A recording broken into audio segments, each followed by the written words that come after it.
नमस्कार दोस्तों, मैं अविनाश कुमार एजुकेशन विभाग में आपका बहुत बहुत स्वागत करता हूं और आशा करता हूं कि आप सभी लोग अपनी पढ़ाई पूरी मेहनत और लगन के साथ कर रहे होंगे। दोस्तों, मैं फिर हाजिर हूं कई सारे क्वेश्चन के साथ जो अभी एग्जाम में चल रहे हैं आरपीओ कांस्टेबल के। ठीक है, कल एक आध दिन हमने जो उसका रिव्यू किया था उसके सारे क्वेश्चनों को हम लेकर आए, देखिए क्या क्या क्वेश्चन पूछा गया है। ठीक है दोस्तों, चलिए ज्यादा समय वेस्ट ना करते हुए अपनी क्लास को स्टार्ट करते हैं। ठीक है, एक क्वेश्चन देखो दोस्तों, पूछा गया था जो संविधान है हमारा, ठीक है, जो संविधान है हमारा वो जब लागू हुआ था, ठीक है, देखिए संविधान में टोटल कितने हैं, मूल रूप से आपको पता है कि 395 अनुच्छेद है। ठीक है, 395 अनुच्छेद है। लेकिन जब संविधान लागू हुआ था, ठीक है, जब संविधान को लागू किया गया था उससे पहले कुछ अनुच्छेद जो है पास कर दिए थे, कुछ अनुच्छेद जो है लागू हो गए थे। ठीक है दोस्तों, तो उन्हीं अनुच्छेदों के बारे में पूछा था।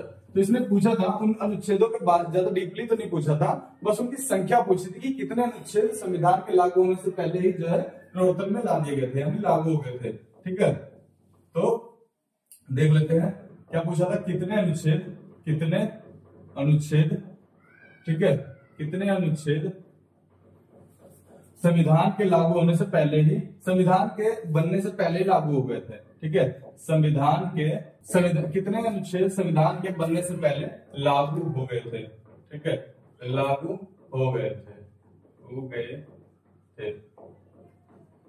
ये पूछ लिया था कितने अनुच्छेद संविधान के लागू होने से पहले ही जो है लागू हो गए थे, या संविधान के बनने से पहले ही लागू हो गए थे। ठीक है, देखिए मैं बता देता हूं,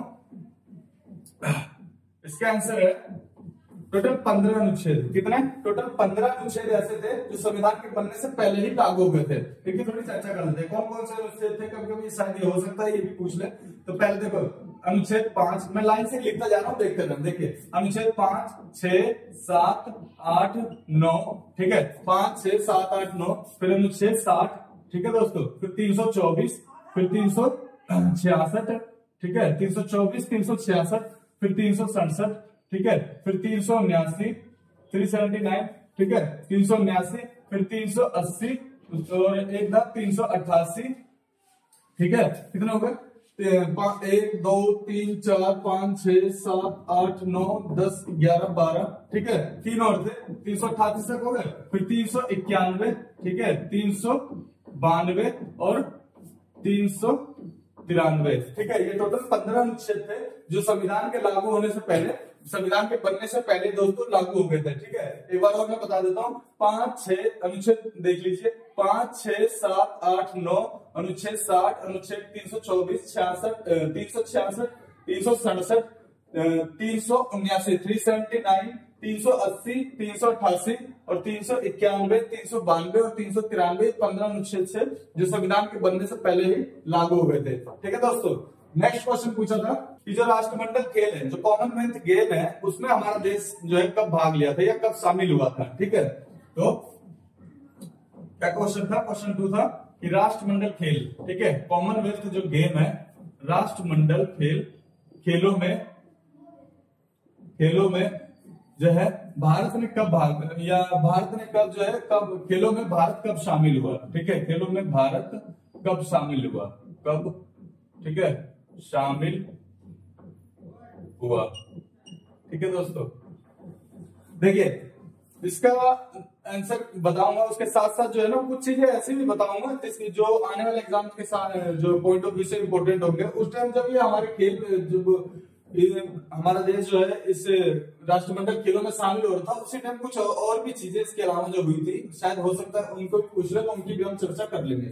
सबसे पहले देख लेते हैं आंसर इसका। तो जो देखिए हमारा जो देश है भारत, वो राष्ट्रमंडल जो कॉमनवेल्थ गेम होते हैं उसमें जो शामिल हुआ था वो मई 1949 में। ठीक है, कब हुआ था? मई 1949 में, मई 1949 में ये जो है शामिल हुआ था। ठीक है दोस्तों, इसके अलावा एक दो चीजें और देख लेते हैं कि उस टाइम क्या क्या और चीजें, इसके अलावा जो है संविधान बनाने के अलावा ये जो एक्स्ट्रा चीजें हैं क्या क्या किया था। ठीक है, हमारे जो है संविधान निर्माताओं ने। सबसे पहले देखिए 1949 में जो है पार्टिसिपेशन हुआ था हमारे कॉमनवेल्थ गेम में। उसका देखिए एक बार ये पूछ लेता है कि हमारा जो राष्ट्रीय ध्वज है, ठीक है, राष्ट्रीय ध्वज तिरंगा है, उसको कब स्वीकार किया गया था। तो देखिए जो ध्वज तिरंगे को उसको किया था 22 जुलाई, ठीक है, 22 जुलाई 1947 में। ठीक है, 1947 में हमारा जो ध्वज तिरंगा इसको अपनाया गया था। ठीक है, 22 जुलाई 1947 में। ठीक है, जो नेक्स्ट क्वेश्चन है कि जो हमारा नीति निर्देशक तत्व है डीपीएसपी संविधान में, ठीक है, देखो संविधान से बहुत क्वेश्चन आ रहे हैं, तो इसलिए संविधान के कई सारे जो इम्पोर्टेंट क्वेश्चन है वो भी हम लेके आए हैं। ठीक है, उसके जो रिलेटेड क्वेश्चन बन सकते हैं वो भी हम करा रहे हैं। ठीक है, डीपीएसपी राज्य के नीति निर्देशक जो तत्व है वो किस देश के संविधान से लिए गए हैं। ठीक है, किस देश के संविधान से लिए गए हैं। ठीक है, किस देश के संविधान से लिए गए हैं, लिए गए। ठीक है, देखिए सबसे पहले इसका आंसर बता देता हूँ, फिर कुछ क्वेश्चन इसके से रिलेटेड जो कुछ चीजें उनकी चर्चा कर लेंगे। इसका जो डीपीएसपी जो हमारे जो संविधान का है उस आयरलैंड के संविधान से लिया गया है। ठीक है दोस्तों, अब देखिए कभी कभी ये भी पूछ लेता है कि जो मौलिक अधिकार है या फिर जो और भी कुछ है जैसे नियम है, जो मौलिक अधिकार है, आपात बंद है, जो आपात का जो है उसको किस देश से लिया गया है, राष्ट्रपति को हटाने की प्रक्रिया किस देश से ली गई है, या फिर जो हमारा संविधान संशोधन जो करते हैं वो किस देश के संविधान से ली गई है। तो जो इम्पोर्टेंट है, कुछ जिन देशों से स्रोत हमारे संविधान के आए हैं उन चीजों को हम लिख लेते हैं। देखिए उन चीजों को चर्चा कर लेते हैं। सबसे पहले देखिए जो मौलिक अधिकार है, ठीक है, जो मौलिक अधिकार है हमारे संविधान में वो किस देश के संविधान से लिया गया है। ठीक है, कभी कभी ये भी पूछ लेता है। ठीक है, तो ये लिया गया है मौलिक अधिकार जो है ये अमेरिका के संविधान से, कौन से, अमेरिका के संविधान से लिया गया है। ठीक है, अमेरिका के संविधान से लिया गया है। ठीक है, 3 तरीके के आपात स्थितियां हैं। तो कभी भी पूछ रहे थे कि आपात जो स्थिति है, आपात उपबंध है, वो किस देश से लिया गया है। तो जो आपात उपबंध है, ठीक है, आपात उपबंध, ठीक है, आपात उपबंध जो लिया गया है दोस्तों वो लिया गया है जर्मनी से। ठीक है, कहां से लिया गया है, जर्मनी के संविधान से लिया गया है। ठीक है, उसके बाद देख लेते हैं एक और इंपॉर्टेंट पूछता है कभी कभी कि जो संविधान संशोधन की प्रक्रिया है, संविधान संशोधन प्रक्रिया, ठीक है, संविधान संशोधन प्रक्रिया,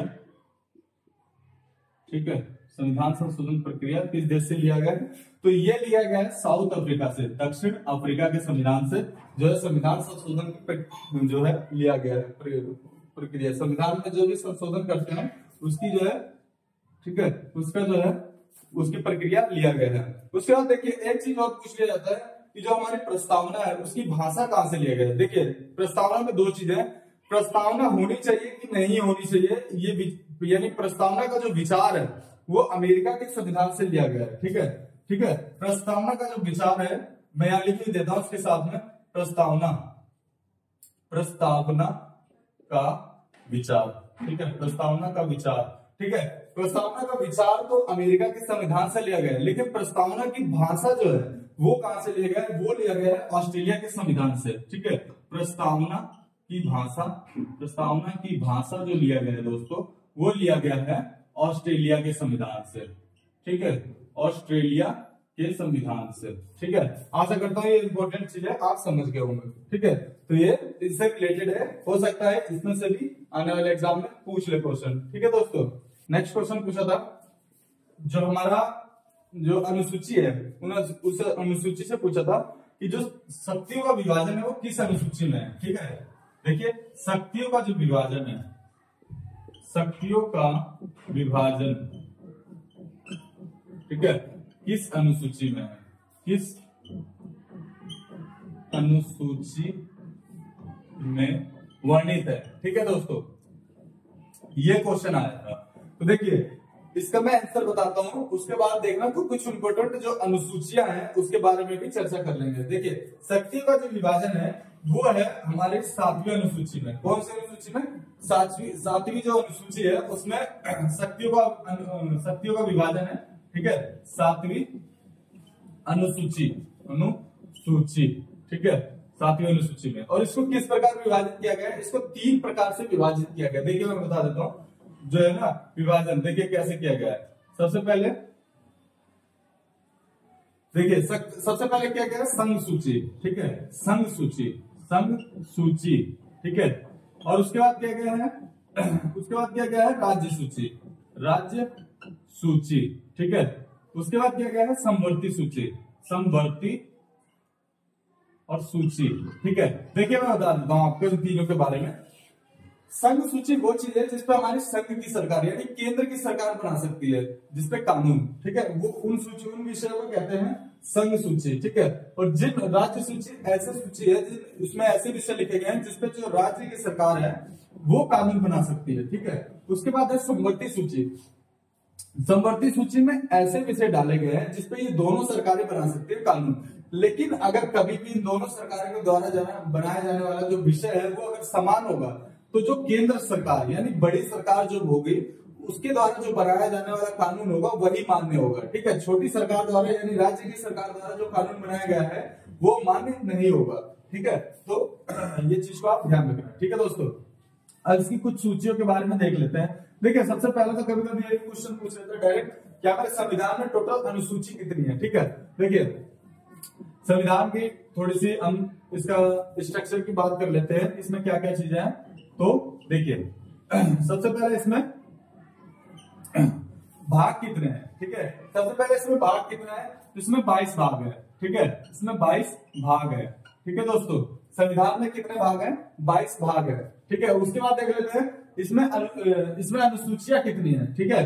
तो इसमें टोटल है, पहले जब संविधान बना था, ठीक है, सर जब संविधान बना था तो उस टाइम इसमें 8 अनुसूचियां थी, लेकिन वर्तमान में इसमें 12 अनुसूचियां हैं, ठीक है। वर्तमान में इसमें 12 अनुसूची है, ठीक है दोस्तों।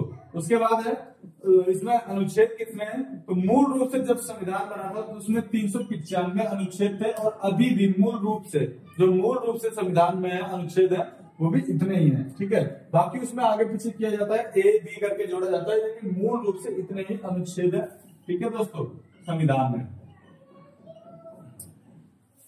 तो उम्मीद है समझ गए होंगे, ठीक है दोस्तों। अब देख लेते हैं कुछ जो इम्पोर्टेंट अनुसूचियां है। सबसे पहले देखिए पहली अनुसूची में क्या लिखा गया है। पहली जो अनुसूची में लाइन वाइज लिखता जाता हूं, उसके बाद आप देख लीजिए। पहले में लिखा है राज्य और केंद्र शासित प्रदेश, ठीक है। राज्य और केंद्र शासित प्रदेश है, ठीक है। आपको मेरे को कमेंट में करके बताना है कि अभी वर्तमान में हमारे कितने राज्य हैं और कितने केंद्र शासित प्रदेश है, ठीक है, भारत के, ठीक है। उसके बाद दूसरी अनुसूची में देखिए, दूसरी अनुसूची में क्या लिखा है, इसमें जो विभिन्न पदाधिकारी हैं उनके द्वारा जो है वेतन आदि, उनके वेतन, उनका भत्ता, उनका पेंशन है वो कहां से दिया जाएगा उनके बारे में लिखा गया है। तो अधिकारियों के जैसे राष्ट्रपति, प्रधानमंत्री, उपराष्ट्रपति, जो है चीफ CJI है, जो हमारे मुख्य न्यायाधीश है, इन सब की जो सैलरी वगैरह वो कहां से दी जाएगी उसके बारे में चर्चा किया गया अनुच्छेद 2 में। तो अधिकारियों के वेतन आदि, ठीक है, वेतन आदि, पेंशन आदि, भत्ते आदि, सब चीजों के बारे में चर्चा किया गया है। तीसरे में देखिए क्या लिखा गया, तीसरे में उनकी शपथ के बारे में उल्लेख है, जो भी वो शपथ लेंगे उनकी शपथ के बारे में उल्लेख किया गया है, ठीक है दोस्तों। कुछ इंपोर्टेंट बता रहा हूँ, मेनली 12 की हम चर्चा नहीं करेंगे, जो इंपोर्टेंट है उन्हीं की हम चर्चा करेंगे, ठीक है। तो पहले में ये देख लिया, दूसरे में अधिकारियों को वेतन आदि, तीसरे में शपथ देख लिया। उसके बाद देख लेते हैं सातवें की हमने चर्चा कर लिया दोस्तों की सातवें में अनुसूची के जो क्या कहते हैं कि जो शक्तियों का विभाजन है उसके बारे में लिखा गया है, यही होता है, ठीक है दोस्तों। एक कुछ आता है नौवां क्या होता है, इसमें जो संपत्ति का जो अधिग्रहण है उसकी विधियां बताई गई हैं, ठीक है। जो संपत्ति जो गवर्नमेंट अधिग्रहित करती है, अपने अंडर में लेती है, उसकी जो क्या नियम होने चाहिए उसके बारे में बताया गया है। तो संपत्ति के अधिग्रहण के नियम है, ठीक है, यह विधि है। संपत्ति के अधिग्रहण के नियम की चर्चा की गई इसमें, ठीक है दोस्तों। उसके बाद एक पूछा जाता है इंपोर्टेंट अनुसूची जो आती है वो आती है 11वीं अनुसूची में देखिए जो ग्राम पंचायत है, ठीक है। ग्राम पंचायत जो होती है या ग्राम में जो गांव में नगर निगम के जो भी होते हैं कार्य होते हैं, उनमें क्या क्या उनको कार्य दिए जाते हैं या क्या क्या उनके कार्य हैं, ये ग्राम पंचायत से संबंधित जो ग्राम पंचायत निकाय होता है गाँव के लिए, जो उनके क्या क्या कार्य होने चाहिए, वो किस किस विषय पे कार्य कर सकते हैं, उनकी चर्चा जो है अनुच्छेद 11 में की गई है। तो ग्राम पंचायत के विषय है, ठीक है, ग्राम पंचायत के विषय यहाँ पे लिख देते हैं, ठीक है, ग्राम पंचायत के विषय है। और 12वें में जो लिखा गया है ये है शहरों में जो होता है नगर निगम के कार्य होते हैं उनके विषय के बारे में लिखा गया है। तो इसमें लिखा गया है शहरों में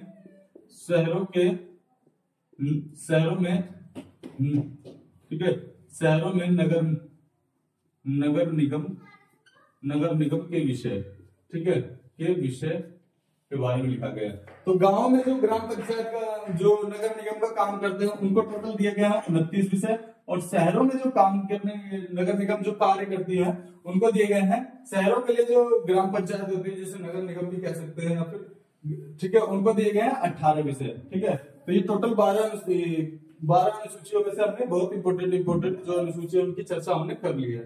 ठीक है दोस्तों, नेक्स्ट क्वेश्चन पूछा था कि जो भारत की नागरिकता है वो कितने तरीकों से प्राप्त हो सकती है, उसमें डीपली नहीं बता पूछा था। ठीक है, डीपली क्वेश्चन पूछेगा भी नहीं कांस्टेबल के एग्जाम में, बस आपसे पूछेगा कि कितने तरीकों से कौन भारत की नागरिकता, ठीक है, प्राप्त की जा सकती है, कितने तरह से भारतीय नागरिकता, ठीक है, भारतीय नागरिकता प्राप्त की जा सकती है, नागरिकता प्राप्त की जा सकती है, ठीक है दोस्तों।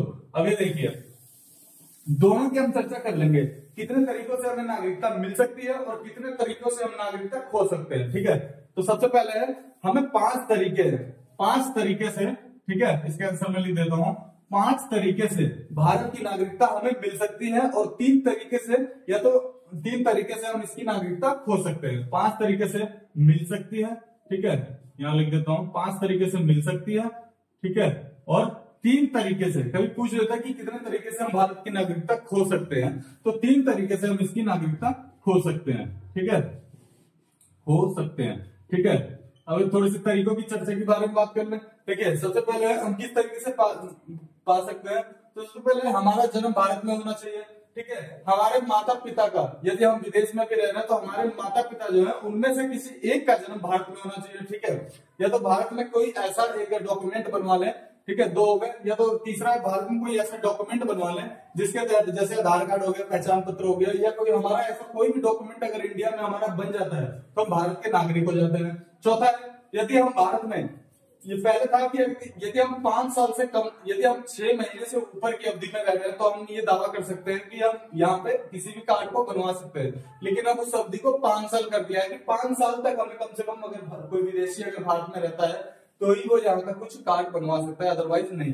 उसके बाद है लास्ट जो है, ठीक है दोस्तों, उसके बाद जो लास्ट है वो है भूमि विस्तार द्वारा, यानी भारत अगर किसी देश से युद्ध करता है और उस देश की भूमि या उस देश का जो एरिया है अगर वो अपने कब्जे में ले लेता है तो वहां के जितने भी लोग होंगे वो स्वतः ही अपने आप ही हमारे देश के नागरिक बन जाएंगे। ठीक है, उनके लिए कोई कार्ड की जरूरत नहीं पड़ेगी। ठीक है दोस्तों, अगर हमारा देश पाकिस्तान या चीन से युद्ध करता है और चीन का आधा एरिया अगर हमने जीत लिया और अपने कब्जे में ले लिया तो जितने भी लोग हैं वो सारे लोग हमारे हो जाएंगे। ठीक है दोस्तों, तो ये 5 तरीके से हम आपको बता दिया कि 5 तरीके से हम लोग जो है भारत की नागरिकता ले सकते हैं। अब ठीक है दोस्तों, 5 तरीके से हमने बता दिया कि मिल सकती है। अब 3 तरीके से देखिए कौन से तरीके से हम अपनी नागरिकता खो सकते हैं। सबसे पहला यह है कि हम खुद ही अपनी नागरिकता जो है त्याग कर सकते हैं यहाँ से, कि हम भारत के नागरिक नहीं होना चाहते हैं। सबसे पहला तरीका ये है।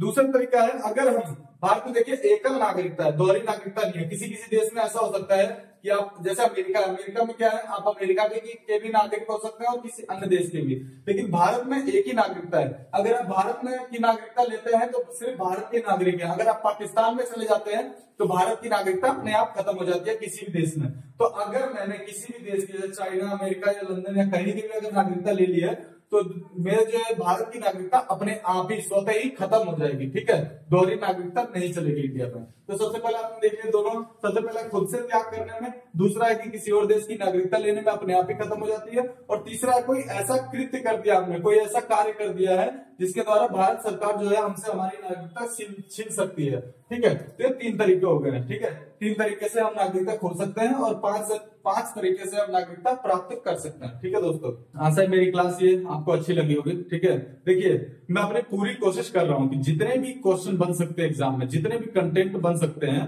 वो मैं आपके सामने यहाँ पे लेके आऊं। ठीक है दोस्तों, और मैं अपनी तरफ से पूरी कोशिश करता हूं कि जो एग्जाम में, पिछले एग्जाम में जो रिपीट हुए क्वेश्चन, उन क्वेश्चनों को भी लाऊं और उनसे जो रिलेटेड क्वेश्चन है वो भी क्वेश्चन मैं कराऊं। इसलिए साथ साथ जो मैं क्वेश्चन कराता हूं उनसे रिलेटेड कई सारे जो है, एक क्वेश्चन में एक कराता हूं लेकिन उससे रिलेटेड जो कम से कम 10 क्वेश्चनों की चर्चा मैं कर देता हूं। ठीक है दोस्तों, तो टोटल एक क्वेश्चन में आपको 10 क्वेश्चन के, 5 से 10 क्वेश्चन के आपको आंसर मिल जाते हैं। ठीक है दोस्तों, देखिए मैं अपना चैनल जो है दोस्तों इसी बेस पे लाए हैं हम लोग कि ताकि एक एग्जाम का जो है ना कई सारे वो चैनलों पे देखते हैं कि एग्जाम का एक तरीके से एक पॉइंट ऑफ व्यू से बच्चे उसका रिवीजन नहीं कर पाते, उनको पता नहीं चल पाता क्या चीज है क्या नहीं।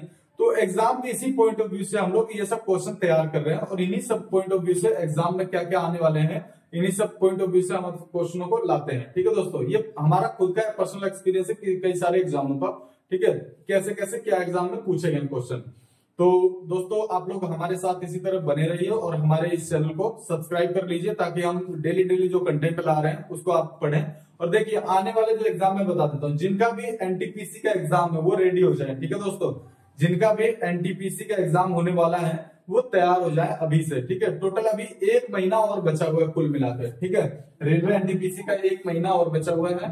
तो आरपीएफ का लगभग समापन ही हो रहा है। ठीक है दोस्तों, आरपीएफ का लगभग समापन ही है, आरपीएफ कांस्टेबल का, लेकिन एनटीपीसी का 1 महीने बाद जो है स्टार्टिंग है। तो आप लोग बिल्कुल सतर्क हो जाइए और हमारे साथ जो है बने रहिए। ठीक है, वादा करता हूं आपसे, एनटीपीसी का जीएस से रिलेटेड समझ लो कि 80 से 90% क्वेश्चन मैं करा दूंगा यहाँ से। ठीक है दोस्तों, 90% प्लस क्वेश्चन मैं यहाँ से करा दूंगा ताकि इसमें कोई क्वेश्चन बनेगा नहीं जीएस से रिलेटेड। ठीक है, इसके अलावा मैथ के या रीजनिंग के भी अगर आप लोग क्वेश्चन चाहते हो तो वो भी बता देना कमेंट करके, तो उसके लिए भी हम लोग क्वेश्चन करा देंगे। ठीक है दोस्तों, तो ज्यादा से ज्यादा इस चैनल को सब्सक्राइब कर लीजिए और इसको ज्यादा से ज्यादा लोगों के पास जो है शेयर कर दीजिए दोस्तों। ठीक है, और मिलेंगे फिर हम अपनी अगली क्लास में। ठीक है, नमस्कार।